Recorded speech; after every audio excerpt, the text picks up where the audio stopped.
Hello, I'm Robin Phillips, and in this tutorial, we're going to talk about why scholarly publications are important for you as a high school student and how you can leverage them in your research. Now, many people will ask, isn't the open web good enough? The open web is everything that is publicly available online, as opposed to the licensed web, which is only available to institutions such as academic libraries. Now, the open web is certainly more convenient because we can access it on our phones. But the advantage of reading articles on the licensed web is that they have gone through a process of peer review before being published. And that means that they've been approved by subject matter experts before actually appearing in an academic journal. Now, when we say that an article is scholarly, this is what we mean, that it's been peer reviewed, that it's been published in a peer reviewed journal. And when your teacher asks you to cite, say, two scholarly sources, these are the types of resources that he or she is referring to. But it's important to recognize that just because something is scholarly does not mean that it is accurate or free from bias. Many articles that have gone through a process of peer review have been superseded by additional research, and some have even been retracted by the publisher or the author. So you still have to use critical thinking even with scholarly resources.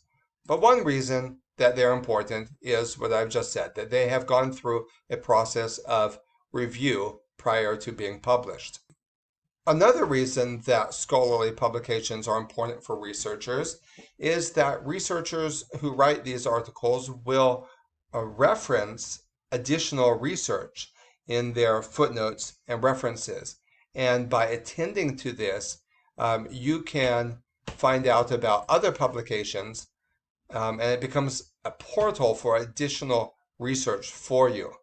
So you can, instead of having to reinvent the wheel, you can look and see what's already out there on this subject, and you can use scholarly journal articles as your portal to additional research.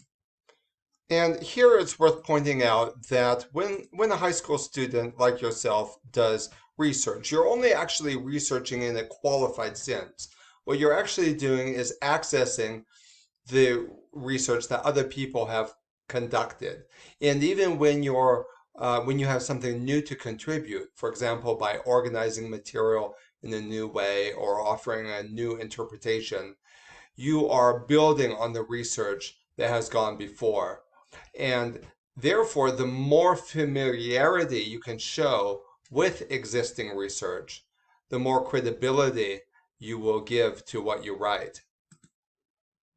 So it's very important to be able to show familiarity with the body of research that is already out there. And one of the ways that you can do this is through attending to a literature review. This can save you hundreds of hours of time.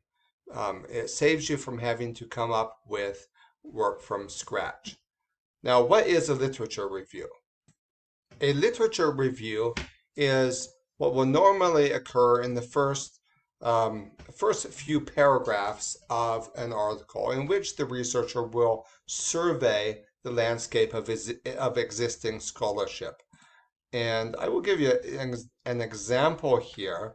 I was researching, last year I was researching if there was a cognitive difference between reading material that was presented in print form versus on the screen.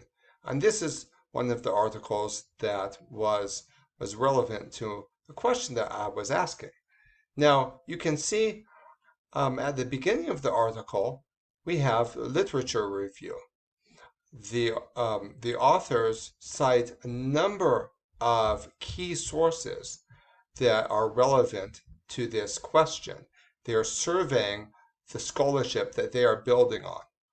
And you can see the literature review continues for 4 or 5 paragraphs. And because this is because this is APA format, I can click on one of these sources and um, see all the bibliographic information. And then I can look up those sources, which will have their own literature reviews as well. But be careful not to simply piggyback off somebody else's literature review. You need to look the sources up for yourself. It's tempting for many high school students to just throw references in their papers based on how they've seen those references used in a literature review. But it's worth pointing out that literature reviews do not always accurately summarize the content. For example, here in this part I've highlighted, they are referring to Nicholas Carr's 2010 book, The Shallows, What the Internet is Doing to Our Brains. Now, based on their description, we might come away with the impression that this is a work lamenting the lack of knowledge about how cognition is influenced by media. But in fact, Nicholas Carr argues that a wide body of research already exists.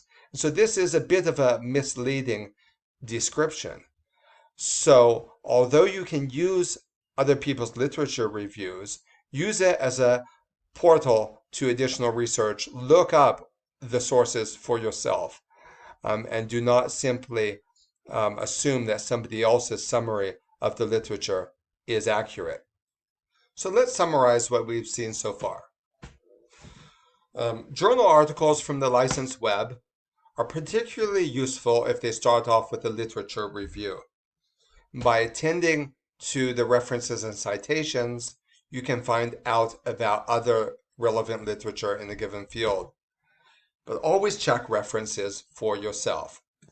Well, that's all for now. Good luck on your research, and I hope that you have a wonderful day.